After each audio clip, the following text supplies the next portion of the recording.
Hello everyone, स्वागत है आपका एक नई वीडियो के साथ। आज हम पढ़ेंगे BSc second year maths Stokes theorem differentiation.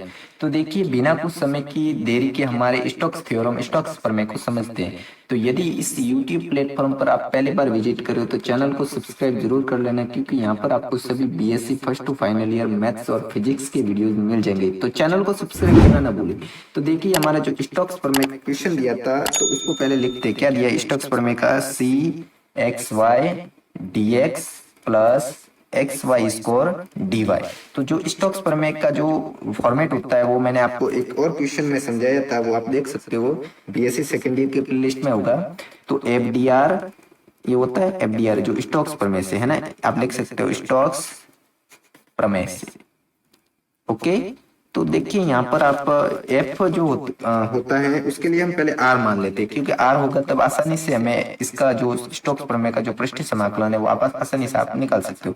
तो आर इज इक्वल टू हम मान लेते हैं आई कैब डी एक्स, ये हमने माना है, और जे कैब डी वाई। ओके, देखिए यहाँ पर दो फलन है तो y तक माना, तीन होते तो z तक मान लेते, ठीक है ना। ये हमें बंधनीय सीमा दी है जो समाकलन की, इसके अंदर हमें पृष्ठीय समाकलन निकालना, स्टोक्स थ्योरम निकालनी।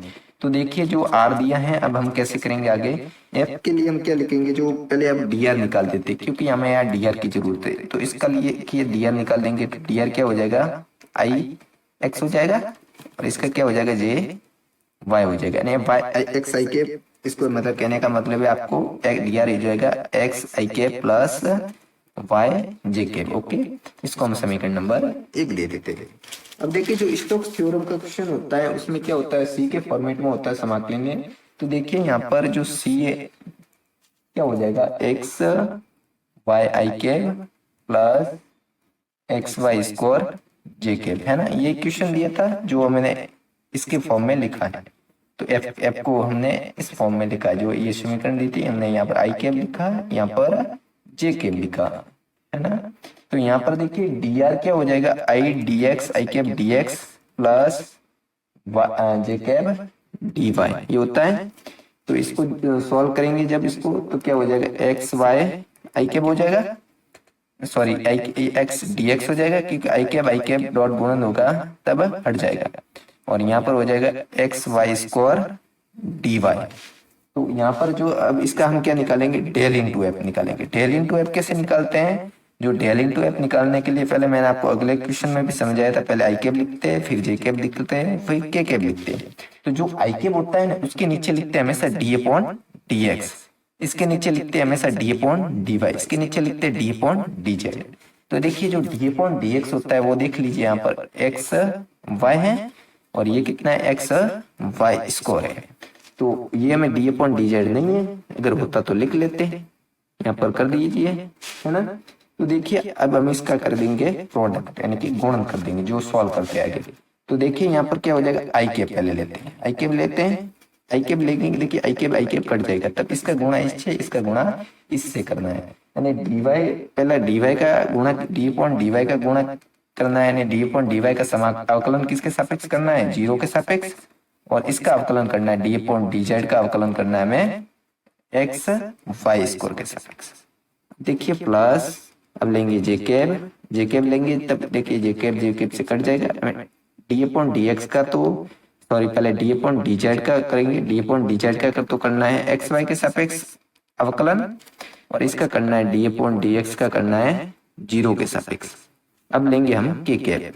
ओके, यहाँ तक देखिए, और वीडियो को ज्यादा से ज्यादा अपने बीएससी सेकेंड ईयर साथियों के साथ शेयर करो।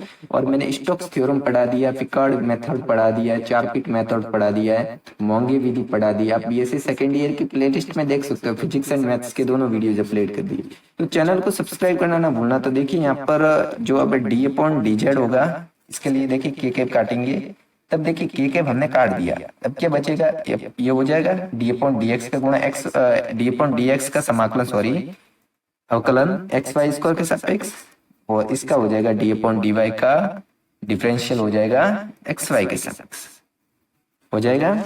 तो देखिए जब इसका हो जाएगा ना, तो यहाँ तो हो जाएगा जीरो, यहाँ भी जीरो, यानी क्योंकि जेड का ये पद है नहीं, जीरो जीरो, यहाँ हो जाएगा plus D upon D Z का क्या हो जाएगा जीरो, माइनस यहाँ पर भी जीरो, क्योंकि डी अपॉन डी एक्स का जीरो के सापेक्ष अवकलन जीरो, के कैप क्या हो जाएगा यहाँ पर डी अपॉन डी एक्स का हो जाएगा एक्स के लिए तो हो जाएगा यानी वाई स्क्वायर ही बचेगा, और इसके लिए हो जाएगा डी अपॉन डी वाई का वाई के सापेक्ष हो जाएगा तब एक्स बच जाएगा, यानी जो हमें प्राप्त हो जाएगा वाई स्क्वायर एक्स माइनस के कैप। अब क्या लिखते हैं हम यहाँ एन कैप का एक फंक्शन लेते हैं, एन कैप को मान लेते हैं के कैप, क्योंकि जो स्टोक्स थ्योरम होती है उसको ये के कैप है ना, ये हटाना है हमें यहाँ से, जो एन कैप बराबर मान लेते हैं के कैप, है ना। अब अगर यहाँ पर एन कैप बराबर आई कैप आया होता तो एन कैप बराबर आई कैप मान लेते, अब के कैप आया तब के कैप मान लेते, ठीक है। अब हम जो निर्देशांक दिए है ना किसके, जो मैं क्वेश्चन में दिए, इसके सीमा के बंधन में हमें पृष्ठीय समाकलन निकालना है, तो उसके लिए हम एक वृत्त खींच देते हैं। अब क्या करते हैं, इसके बीच में से एक लाइन खींच लेते हैं और इसके भी बीच में से लाइन खींच लेते हैं, इसको नाम दे देते ए बी सी और डी। यहाँ लिख लेते एक जीरो, यहाँ लेते जीरो एक, यहाँ ले लेते हैं माइनस एक जीरो, यहाँ लेते हैं जीरो माइनस एक। देखिए इसको नाम दे दिया, अब ये हो जाएगा X dash X Y dash Y, है ना।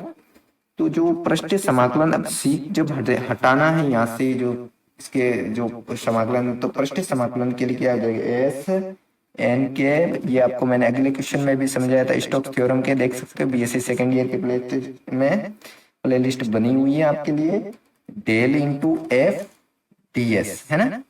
तो यहाँ पर देखिए जो क्या हो जाएगा, एन के हमने क्या माना था, के माना था, अब हम डीएस क्या मानेंगे, डीएस जो है ना ये तो हमें पता है अगर 2 तक है तो डी एक्स डी वाई, अगर 3 तक होता है तो D X D Y D Z मान लेते।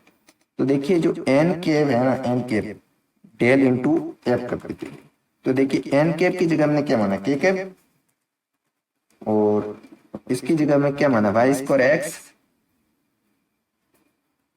के कैप, है ना, क्योंकि डेल इंटू इसका मान क्या है वो लिख दिया हमने, ये के कैप से गुणन हो गया, तब क्या बचेगा वाई स्क्वायर एक्स, यही बचा, तो वाई स्क्वायर एक्स आ गया। अब आप पुटअप कर दो, हो जाएगा आपका क्वेश्चन ये सॉल्व।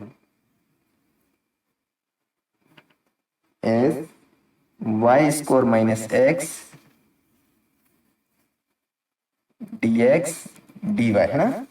तो देखिए यहाँ पर माइनस एक एक, यहाँ पर भी माइनस एक एक, तो Y square minus X D X D Y, यहाँ पर लगा दो, आप समाकलन कर दो आप, तो यहाँ पर हो जाएगा y के सापेक्ष करते हैं Y cube by 3 minus X Y, minus एक से एक लिमिट हमें लगानी है, और एक हमें समाकलन करना है माइनस एक से एक, वो हमें करना है dx के सापेक्ष। तो देखिए यहाँ पर थोड़ी लाइन खींच लेते हैं, अब देखिए लगा दो लिमिट, 1/3 हो जाएगा, यहाँ पर हो जाएगा माइनस 1/3 हो जाएगा माइनस एक्स, वापस माइनस लगाएंगे, अब वापस माइनस 1/3, और हो जाएगा यहाँ पर माइनस माइनस प्लस हो जाएगा प्लस एक्स, है ना, ये लिमिट लगा दी हमने, और dx और माइनस एक से एक। अब देखिए यहाँ पर क्या करेंगे, 1/3 है माइनस एक्स, अब देखिए माइनस माइनस प्लस हो जाएगा 1/3, और माइनस प्लस माइनस हो जाएगा, है ना, ये माइनस एक से एक लिमिट है, और ये dx है, माइनस एक्स से सॉरी माइनस एक्स नहीं प्लस, ये माइनस प्लस माइनस हो गया, अब ये हो जाएगा माइनस प्लस माइनस, यहाँ पर या सॉरी माइनस हो गया क्योंकि माइनस एक लगाएंगे तो माइनस हो जाएगा, अब देखिए यहाँ पर माइनस माइनस प्लस हो जाएगा, तब ये माइनस माइनस कट जाएगा, तब हो जाएगा ये 2/3, ये नहीं कटा है, ठीक है, थोड़ी से एक, देखिए यहाँ पर माइनस एक से, देखिए यहाँ पर माइनस एक से एक, और ये हो गया 2/3 dx। अब इसका समाकलन कर दो, 2/3 एक्स आ जाएगा, अब लिमिट लगा दो इसकी माइनस एक से एक, 2/3 माइनस माइनस 2/3, ये हो जाएगा 2/3 प्लस 2/3 4/3, तो जो इसका फाइनल आंसर आ जाएगा वो 4/3 आ जाएगा पृष्ठीय समाकलन का। तो इस प्रकार जो स्टोक्स थ्योरम हमें दी थी उसका हमने अंतिम हल प्राप्त किया 4/3। तो इसी प्रकार बीएससी सेकेंड ईयर के प्लेलिस्ट में आपको स्टॉक्स पिकार्ड 4 फीट जब इस मेथड समझा दिया है। तो चैनल को सब्सक्राइब करना ना भूलना। Thanks for watching the video को ज्यादा से ज्यादा अपने साथियों के साथ शेयर करो। तो मिलते हैं एक नई वीडियो के साथ, और यदि वीडियो आपको पसंद आया तो वीडियो को लाइक जरूर कर देना और कमेंट्स कर देना।